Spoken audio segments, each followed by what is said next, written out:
Welcome, everybody, to this week's podcast episode for the Financial Freedom Podcast. And I'm your host, Dr. Christopher Liu. And as you know, we talk about the four different types of freedom: time, financial, location, health freedom. And in that light, I'm always scouring the globe, interviewing entrepreneurs, creators, influencers on the cutting edge and impacting the world. So today we have a fellow Texan, Zack from Austin, and he's a consciousness mentor to world-class leaders and founders. And he specializes in simplifying complex consciousness teachings to make it very easy for a person to identify their ego and its limitations. So today's going to be talking all about unleashing your potential, manifesting, and I'm happy to welcome Zack to the show. Welcome. It's my honor, Christopher. Thanks for having me on. I know we had chatted a little bit backstage and we connected through Podmatch. And so tell us more about yourself and how you got started. We'll go from there. Yeah, so for myself, I've been coaching leaders and founders for about 3 years now. I've been in the coaching space for just over 10. And I've been in corporate America for a short time in the management roles. I was very much attracted to the personal development side of things, but I was craving my own style of freedom, right? So going out on my own, becoming an entrepreneur. And when I first went out, I was doing a lot of fitness. So you're talking about health freedom. So I was very much in the health and fitness space, moved into bodybuilding coaching as well, which is a little bit different. But as I was going through this coaching time period, I started to experience an awakening or a calling inside of myself, something that I knew was deeper. And I knew this because it was quite frightening what it was asking me to do. And ultimately, what is it asking me? It's my higher self or, my soul that's really calling for me to make an impact, a greater impact. And I knew that I could do that inside of, business leaders and founders as they are truly creating in the world. And, that's what we're here to do. We are creators.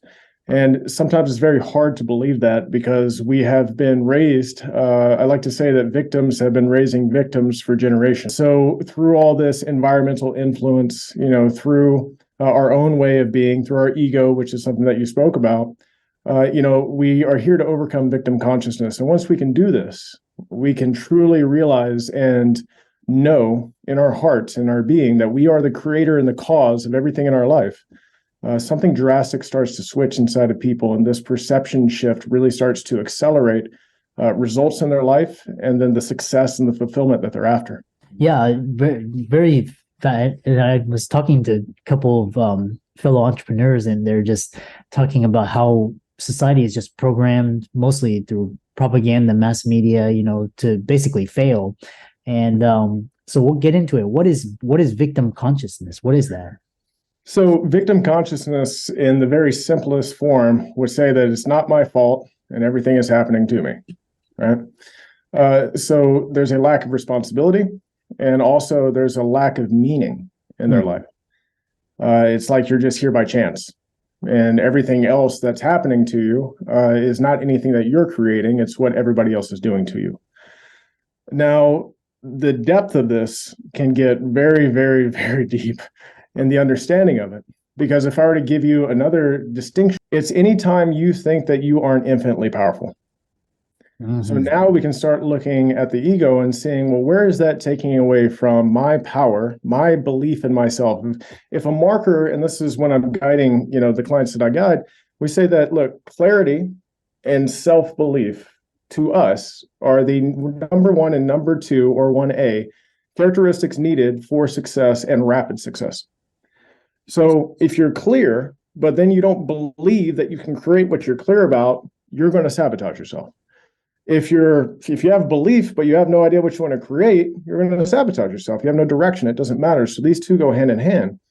So if you're not in 100% belief that you can create the thing that you want to create, and let's say you're 99%, that means 1% of you is in victim consciousness. That means that you doubt yourself, or you feel as if you are unworthy or incapable. These are those deep levels of illusion that's created by the ego mind. And when we succumb to this, and we succumb to believing what our ego mind is telling us, then we become incarcerated by our mind. Mm-hmm. And ultimately, the first level of freedom is to realize that you are not the mind. that you are not your thoughts, that you are the observer of such. And through that process, you, with your own free will, can choose how you want to think, how you want to feel, and how you want to act. Hmm. Interesting. And you talk about this, I really love this idea of consciousness because you meet people at different points. Sometimes you don't see them for like 19 years and they're like totally different. How do you reveal the depth of victim consciousness within you? Or how do you find out like if you're a victim or Yeah, so the way that I like to say it, for a very easy way to know, is that your mind and your body they have a relationship with each other, and they work hand in hand. So if I were to come and punch you in the gut, your mind would register that, ow, that hurt, right? But that's not as frequent as the mind saying very negative things to yourself, and then the body saying, ow. Because when we are in a negative space, we're in a victim space, our body will let us know what's true and what's not true. So if I'm telling myself I'm not worthy, or I'm not good enough, or I'm a bad person, or at the level that I actually work with a lot of people, normally they have a high level of success, but there's no fulfillment, and they feel like they're lacking, the actual purpose in their life. Well, I don't have a purpose. Well, that doesn't feel good in the body. Your gut will be uncomfortable. You won't feel good. mm-hmm. So that is a very easy sign. Once you become aware, I'm not, my body doesn't feel good. What am I thinking about that's creating this response in my body? Because it's my belief, and this is just my belief here, that the body is actually the physical expression of the soul. And the mind is something that's completely different. It is the thing that's connected to what we could say universal consciousness or unity consciousness, what this is. And through that, it's a wave of energy and the collective. Mm-hmm. Right. So I can be picking up on somebody else's thoughts. Empaths do this all the time. They can pick up on somebody else's emotions, somebody else's thoughts, and not even know whether that thought is mine or it's theirs or whatever else. Mm-hmm. But when you know yourself and you know the way that you want to think and you're choosing, you become very clear about what that is. Mm-hmm. So that's just kind of like, I know we don't have a lot of time, so I'm just trying to give them kind of a cue in. Hey, pay attention to how your body feels with what you're telling yourself, and you'll find the areas to go into victim. Now, I can give you a couple of different things that most people don't think about. For instance, there are no accidents at all. Everything is purposely done. So if there are no accidents, that means there's no luck. So how many times does somebody say, oh, I got lucky? You're taking away your power when you said that you got lucky. Or maybe you're looking at somebody else's success and says, man, must be nice with them. They're really lucky. No, they're not lucky. They chose a certain amount of choices that led them to a point that they've acquired or attained whatever it is that they have in their life. And this gets really deep and go even further, because then some people are like, well, what about people that like get inheritance and stuff like that? I mean, we can go down that rabbit hole. It's going to be too long. But inside of that, we have to start understanding that every single time that we say that somebody has something that we don't, we're saying that we are a victim of that circumstance. Mm-hmm. Oh, wow. That's very deep and like it's almost like whenever you feel yourself envious or you have like FOMO, that's quite like cues that you were talking about. Mm-hmm. So one is so you talked about cues, and especially we talk about ego, and how can somebody quickly identify if it's their ego or if it's their higher self in their thought process? Yeah. So I like to say that there are three main characteristics of the ego. The first one is identification. It is the part of your mind that is trying to identify things and then also identifying yourself, right? The next thing is that it is of separation. So now if I'm identifying myself and then I see myself as separate from other people, other beings, so to speak, and then also it separates your mind. Because you can have, inside of us, we seem to have a dueling battle between love and inspiration and fear and control, even in our own mind. Well, if we didn't have the fear and control aspect of it, there would be no division. Well, that's the thing that's creating the separation away from this love and inspiration and courage that you can experience. And then the third thing is fear. And I like to say that the ego's weapon is fear. And there are a lot of children of fear. Inadequacy, fear of being unworthy, right? There's fear of failure, right? All these different things are just different children that blossom from a fear, but ultimately the children are stories that we tell ourselves, they're beliefs that we tell ourselves, and then there's a subsequent behavior that we create from those belief systems. But the majority of our belief systems as human beings was built from fear. because our parents were afraid for us as we're growing up, for our safety, right? When we're children, we come into the world as perfect, man. Our eyes have so much wonderment in it, and we're just here to explore until we're told, don't do that, don't do that, don't do that. And then our belief system starts getting built from what other people's fears are, and then that's what we go forward. So most of the programs that people are running on, when I say the program is the subconscious program, is built by fear. Mm-hmm. So when we awaken to this understanding, we start to understand that, hey, there's no invisible force working against me. The invisible force is visibly me. Then we can start taking responsibility for the choices that we're making. And that is the only way that we start to shift. Law of cause and effect tells us this. You are the cause through your choices. There's an effect in your life. And what I like to tell people is like, look, I don't care what you believe. All I want to know is what you believe, does it have an effect if you experience happiness, joy, and abundance?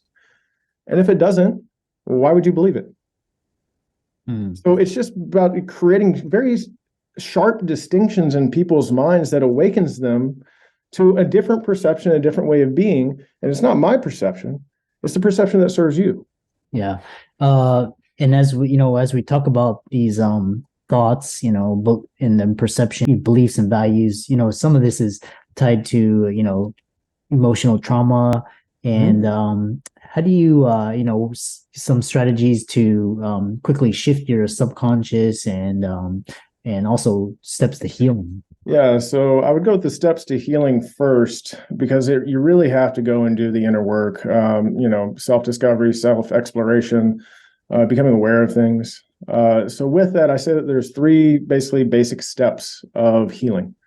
And the first step is acceptance. And normally that's the step that people resist for decades. They'll continue to experience the thoughts of not being good enough. They'll continue to experience the thoughts they don't want to think based off past experiences that they've had, traumatic experiences. They'll continue to act like it didn't happen.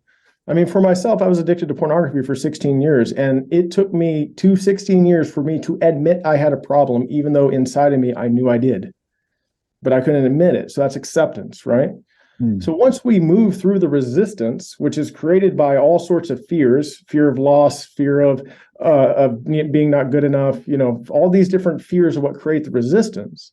Then acceptance allows us to start looking at it. Okay, now I can look at it. So now we move into understanding. I need to understand why this kind of happened to me.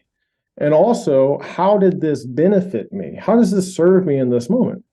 Because all regret is a lesson that has not been recognized. Because we like to say, well, I shoulda, woulda, coulda did something different. And I'm saying that, no, you shoulda, woulda, coulda did what you did because it's what you did. And until you accept what you did, you can't actually see what the lesson from that experience is. So that when that experience comes back, as it comes back in pattern, you then make a different choice that isn't the regretful choice. It's a new choice because you're going to get the opportunity again. But in the understanding, really, we're trying to extract what is the lesson that's serving you and benefiting you in the present moment. And then lastly, that's kind of like the masculine form of healing, the why understanding. And then the last one is forgiveness. We got to go into the feminine. Now I need to start forgiving myself, because the logic always ends in a stalemate. If so, science would have found the key to everything. But they can't, because logic only brings us to a stalemate. So once we can say why so many times, and then it's like, what's the answer? Well, if I'm not satisfied with this answer, but this is it, well, the only logical thing to do is to start forgiving myself for what I did. And then that's the releasing, in the Buddhist sense, that's the releasing of karma. That forgiveness is the releasing of karma. And this is the releasing of the energy that's associated with that trauma. So when we move through these things, then after doing this healing, because if we don't do that part, we're bypassing. We're just resisting. We're just avoiding. We're saying, I'll deal with it later. You'll deal with it now, or you're going to just continue to deal with it later. It's still there. Once we get to that point, then it's about being very repetitive with forgiveness, very repetitive with the lesson. Because your mind works like my mind, it works like anybody else's mind. So think about this. If you ever told somebody sometime in your life that you were going to do something, and then this person responded back with, well, I'll believe it when I see it, some sort of form of that, your mind does the same thing to you. Oh, you forgive yourself for this traumatic experience once. I don't know if you really forgive yourself, so I'll believe it when I see it.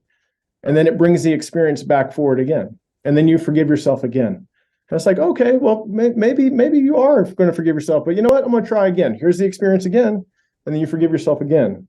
And your mind's like, oh, maybe you're serious about it. The problem is that people will forgive themselves one and think that that's all they need to do. But then the experience comes back up and they get frustrated. I already forgave myself for this. Why is this happening to me? Gotcha. You didn't forgive yourself. That's not what forgiveness is. Mm. So the subconscious mind is reprogrammed through doing things repetitively in the present moment over and over and over, because that's how it's programmed. Mm-hmm. So for me personally, if I watched porn for 16 years of my life, which ultimately probably was 10,000 or more times that I watched porn while I was doing this, why would I think that I could heal from the regret and the shame and the sadness of that by just forgiving myself once? I had to forgive myself multiple times. And then over time, the emotional intensity of the thoughts that's associated with the trauma started to lessen. And then now I still experience, oh, maybe you're going to watch porn. And it's just a thought that passes in my mind. There's no emotional attachment to it, right? Mm-hmm. Because it's still a part of me. Most people say, oh, that was the old me. The moment you say this is the old you is the moment that the old you starts becoming the new you. Because you're putting something to the side that you say isn't a part of you anymore, but it is. And if you don't keep yourself aware of both parts, your dark and your light, then your dark will start to create the self-sabotage and the old pattern behaviors because of your lack of awareness that you are both simultaneously. And that's what actually creates wholeness. That's really interesting. He's kind of like almost like Zen, and but one thing that was really interesting was you said when the forgiveness releases the karma, which is really interesting because you know karma's this intention, like it's kind of like a cycle effect, but then this forgiveness kind of releases that pent up energy that which is very fascinating. I've always been fascinating with karma and dharma and all these concepts. So yeah. I know one thing is we're kind of coming to the end of this, but one thing is what are some simple, takeaway, highly effective strategies to make a huge impact on daily performance and personal well-being?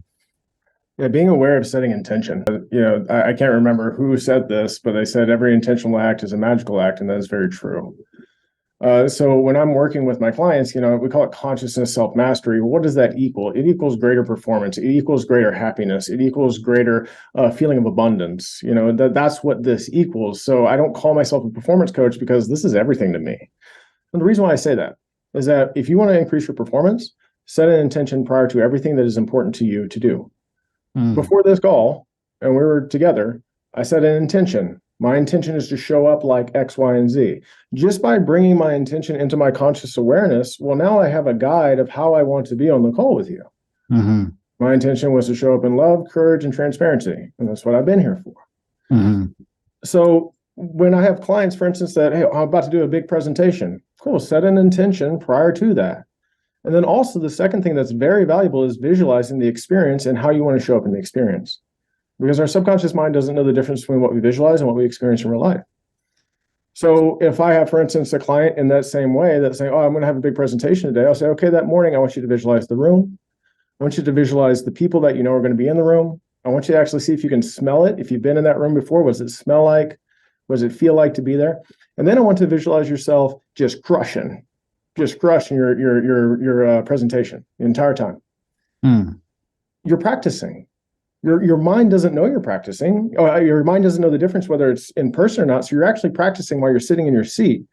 And then you come to the moment and you're not as nervous because you've already practiced it, right? You already know what you're going to say. You've already seen this happen. So this is manifestation, as you talked about in the beginning of it. You're manifesting the reality that you want to have just by associating the thought and the visualization of what you want it to be.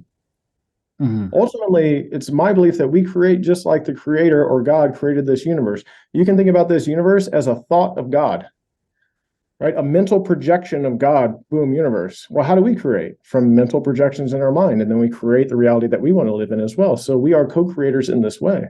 So if we can align ourselves in understanding how important intention and visualization is, you can see huge improvements in performance, huge improvements in decreasing stress and anxiety, and really finding the fulfillment and the happiness, because that's what's blocking us from such, is the fear, is the anxiety, is the worry, is the stress. And then what are we doing? Well, all we're doing is creating a frequency of attracting more worry, anxiety, stress, and fear. But we have to take responsibility for our thoughts and what we want to create in this world. A lot of deep and really golden gems. I hope the audience listening out there really take some really concepts. These are kind of how you heal and manifest and attract. So how can people? I know a lot of people listening are interested in following you, contacting you, working with you. How can they do that? Yeah, absolutely. So you can find me on any of my social media outlets at Zack Blakeney. Nobody has my name, so it's pretty easy to find. YouTube, Instagram, TikTok, LinkedIn, the whole nine. For my website, it's www.unleashyourg.com/today. And the Unleash Your G is Unleash Your Genius, which is your creative genius inside of you. And yeah, that's the main places you can find me. And with that, Zack is he's a self-mastery consciousness coach. He's the founder of the Conscious Creators Community and empowering conscious entrepreneurs really to not just succeed, but really to fulfill themselves and to give back. So thanks so much. I really loved the conversation, and thanks for all the info and wisdom you gave. Absolutely, Christopher. It was my honor. Thank you.